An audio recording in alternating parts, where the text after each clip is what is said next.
Hello अस्सलाम वालेकुम, this is Warisha Zulfikar.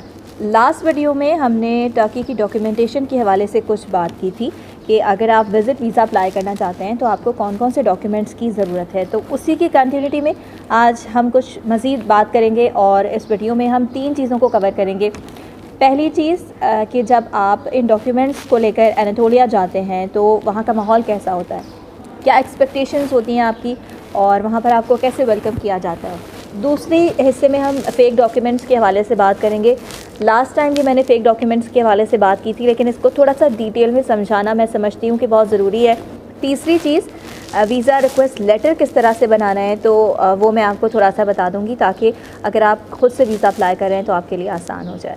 तो जनाब स्टार्ट करते हैं। सबसे पहले बात कर लेते हैं कि हमें ये डॉक्यूमेंट्स लेकर कहाँ जाने हैं। तो हमें जाना होगा एनाटोलिया, जहाँ पर हम पहले अपना अपॉइंटमेंट बुक करवाएंगे और उनको ये बताएंगे कि हम अपने डॉक्यूमेंट सबमिशन के लिए आना चाह रहे हैं। एनाटोलिया एक सर्विस प्रोवाइडर है जो कि लीगल ऑथराइज्ड कंपनी है फॉर टर्किश वीज़ा एप्लीकेशन। आप अपनी एप्लीकेशन यहाँ पर जाकर जमा करवाते हैं और फिर फर्दर प्रोसेस के लिए ये उसको आगे कॉन्सुलेट या एम्बेसी की तरफ भेज देते हैं। वहाँ पर 2-3 काउंटर्स बने हुए होते हैं, बहुत अच्छा माहौल होता है। आपको सबसे पहले टोकन दिया जाएगा, टोकन के बाद आप वहाँ पर वेटिंग एरिया में बैठ जाएंगे और फिर आपको कॉल किया जाएगा बाय योर टोकन नंबर। आप जाते हैं काउंटर पे जब आप जाएंगे तो आपके सारे डॉक्यूमेंट्स आप उनको प्रेजेंट करेंगे। मेरे डॉक्यूमेंट्स हैं और मैं टर्की जाना चाहता हूँ, टर्की वीज़ा अप्लाई करना चाहता हूँ। 1 बाय 1 आपके सारे डॉक्यूमेंट्स देखते हैं, जो एक्स्ट्रा चीज़ें होती हैं वो आपको वापस कर देते हैं। जैसा कि मैंने आपको पहले बताया था कि आपको अपने दोनों पासपोर्ट्स लेकर जाने हैं। तो आपके पासपोर्ट में अगर आपकी कोई ट्रैवल हिस्ट्री है तो वो उसकी फ़ोटोकॉपी कर लेते हैं और आपका प्रीवियस पासपोर्ट जो है वो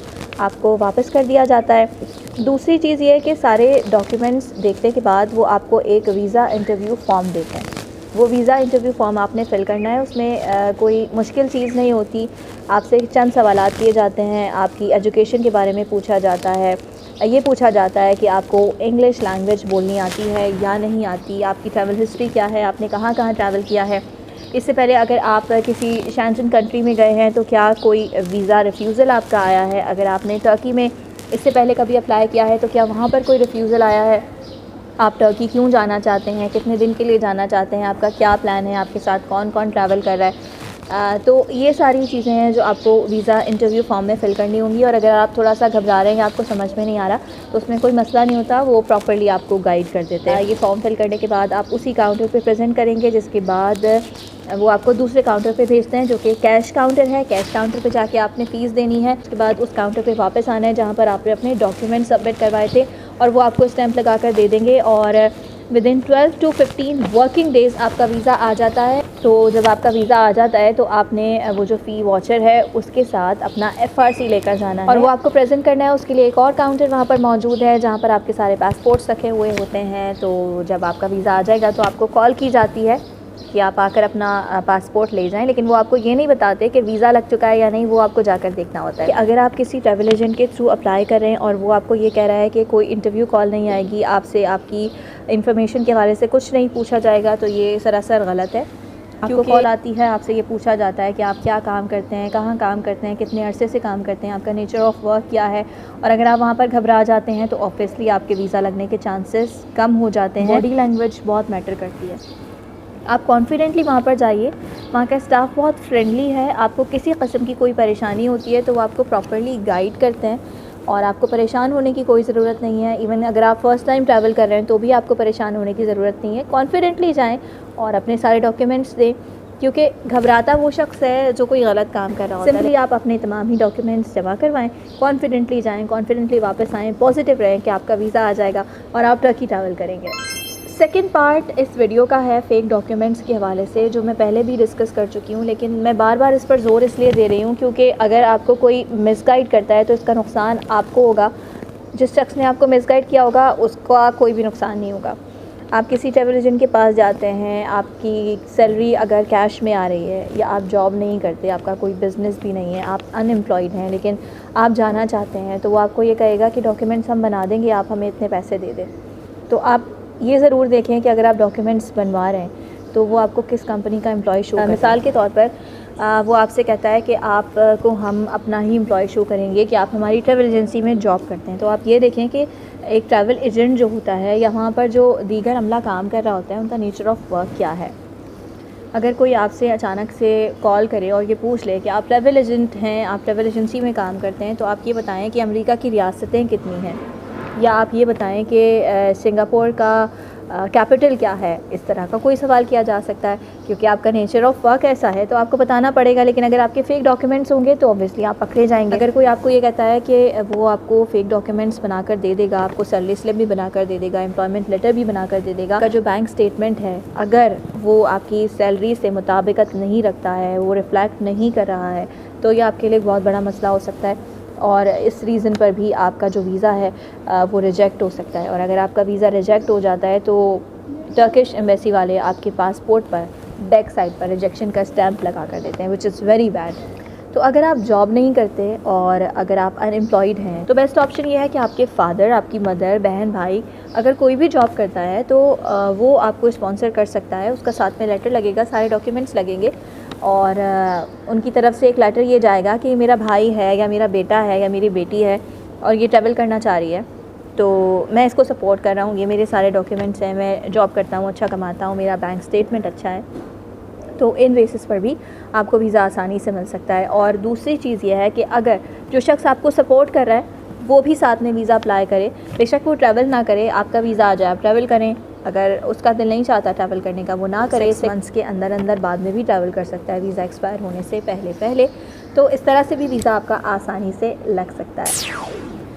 वीडियो के लास्ट में मैं आपको ये बता देती हूँ कि आपने कवरिंग लेटर या फिर request for Turkish visa application को किस तरह से टाइप करना है, वो किसके नाम पर होगी। सबसे पहले आपने डेट डालनी है, उसके बाद to visa counsellor, Turkish consulate general Karachi. अगर आप कराची से लिख रहे हैं, दूसरे किसी शहर से लिख रहे हैं तो अपने शहर का नाम मेंशन कर दीजिए। सब्जेक्ट में आप डाल देंगे रिक्वेस्ट फॉर टर्किश वीज़ा और उसके बाद आप स्टार्ट करेंगे। सबसे पहले अपना नाम बताएंगे, अपना पासपोर्ट नंबर बताएंगे और उसके बाद अपना CNIC नंबर बताएंगे। फिर ये बताएंगे कि आप कहाँ पर जॉब करते हैं या आपका बिज़नेस क्या है और आप कब से ये काम कर रहे हैं। फिर आप दूसरे पैराग्राफ में आ जाएंगे जहाँ पर आपको ये मेंशन करना है कि आपके साथ कौन कौन ट्रैवल कर रहा है, आप क्यों ट्रैवल करना चाह रहे हैं। तीसरे पैराग्राफ में आपने ये बताना है कि आप कितने दिन के लिए जा रहे हैं, कौन कौन से सिटीज़ हैं टर्की के जो आप विज़िट करना चाह रहे हैं, और अपने एक्सपेंसेस आप कैसे बेयर करेंगे। अगर फैमिली के ज़्यादा मेम्बर्स जा रहे हैं तो तमाम ही लोगों के एक्सपेंस अगर आपने बेयर करने हैं तो ये चीज़ आप उसमें मेंशन करेंगे। उसके बाद नेक्स्ट पैराग्राफ में आप ये रिक्वेस्ट करेंगे कि आपको टर्की का वीज़ा इशू किया जाए। एक और पैराग्राफ बनेगा और उस पैराग्राफ में आपने ये बताना है कि कौन कौन से डॉक्यूमेंट्स हैं जो आपने अपनी वीज़ा एप्लीकेशन के साथ अटैच किए हैं। वो तमाम ही डॉक्यूमेंट्स जो हम इससे पहले वाली वीडियो में डिस्कस कर चुके हैं और उसका लिंक भी मैं आपको डिस्क्रिप्शन बॉक्स में दे दूँगी। उन तमाम डॉक्यूमेंट्स की लिस्ट आपने बतानी है कि ये सारे डॉक्यूमेंट्स मैं अपनी वीज़ा एप्लीकेशन के साथ अटैच कर रहा हूँ, उसको देख लिया जाए और वेरीफाई कर लिया जाए। और उसके बाद आपने 1 2 3 करके एक सीरियल नंबर वाइज आपने ये मेंशन करना है कि सबसे पहले आपका पासपोर्ट नंबर आएगा, आपका नाम आएगा, उसके बाद दूसरे नंबर पर अगर आपकी वाइफ आपके साथ ट्रैवल कर रही है उनका नाम आएगा, उनका पासपोर्ट नंबर आएगा।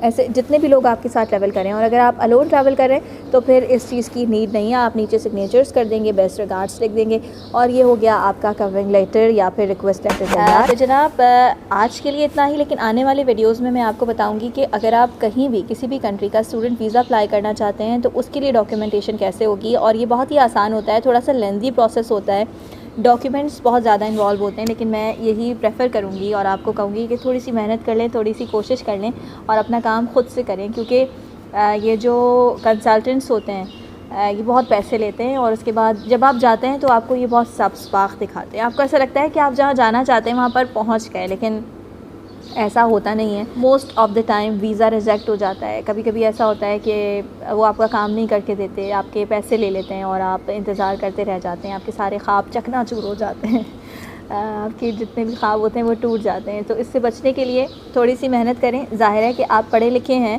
आपको इंग्लिश बोलनी आती है, नहीं आती तो समझनी आती है, इतनी तो आती है कि आप अपना फॉर्म फिल कर सकें, किसी से बात कर सकें, चीज़ों को समझ सकें। तो जब आप पढ़े लिखे हैं और बाशऊर हैं तो अपना काम ख़ुद से करें तो वो ज़्यादा बेहतर है। कहीं कहीं कोई रहनुमाई की ज़रूरत हो तो ज़रूर आप किसी से रब्ता कर सकते हैं और उसके लिए मैं भी आपके पास मौजूद हूँ। अगली वीडियोज़ में इंशाल्लाह हम स्टूडेंट वीज़ा के हवाले से भी बात करेंगे, कैसे अप्लाई करना है, कहाँ से कौन से डॉक्यूमेंट्स मिलेंगे, अगर आप ख़ुद से अप्लाई करते हैं तो आपके कितने सारे पैसे बच जाते हैं। जब तक के लिए अपना बहुत ख्याल रखिएगा। मेरे चैनल को लाइक कीजिए, सब्सक्राइब कीजिए और अगर पसंद आता है तो शेयर भी कीजिए ताकि आपके साथ साथ दूसरे लोगों को भी फ़ायदा हो सके। नेक्स्ट टाइम तक के लिए बाय बाय।